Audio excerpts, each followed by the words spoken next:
আসসালামু আলাইকুম। আমি ডক্টর মোহাম্মদ মেহেদী হাসান বলছি। মেডিকেল অফিসার হিসেবে কাজ করছি কুর্মিটোলা জেনারেল হসপিটালে এবং কাজ করছি ডক্টর মেহেদিস ফার্টিলিটি কেয়ারে।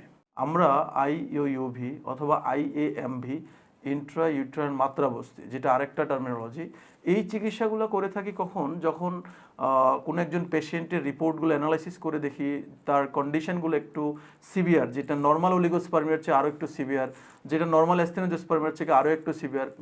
মোট কথা হচ্ছে যেটা একটু কমপ্লিকেটেড কেস, যেটা অ্যাজোস্পার্মিয়া, আমরা জানি অ্যাবসেন্স অফ স্পাম, তাকে আমরা অ্যাজোস্পার্মিয়া বলে থাকি।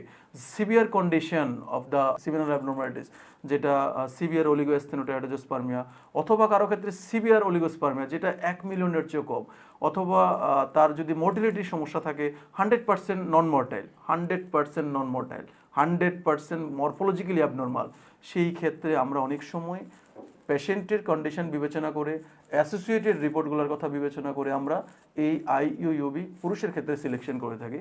ঠিক তারপরে আপনারা অনেক সময় জেনে থাকেন আমার ফেসবুক মিডিয়ার মাধ্যমে যে স্যার আইইউভি ফর ফিমেল এটা কখন করা হয়, এবং আমরা খুব অত্যন্ত আনন্দের সাথে আপনাদেরকে জানানোর জন্য আজকে এই ভিডিওটা করছি, যেটা হচ্ছে ফিমেল উত্তরবস্তি কখন করে থাকি। আমরা জানেন ফিমেল ফ্যালোপিয়ান টিউব ব্লকেজ, যখন বাইলেটারাল অথবা ইউনিলেটারাল ফ্যালোপিয়ান টিউব ব্লকেজ থাকে, সেক্ষেত্রে আমরা এই ধরনের ট্রিটমেন্ট, উত্তরবস্তি ট্রিটমেন্টের কথা বিবেচনা করে থাকি।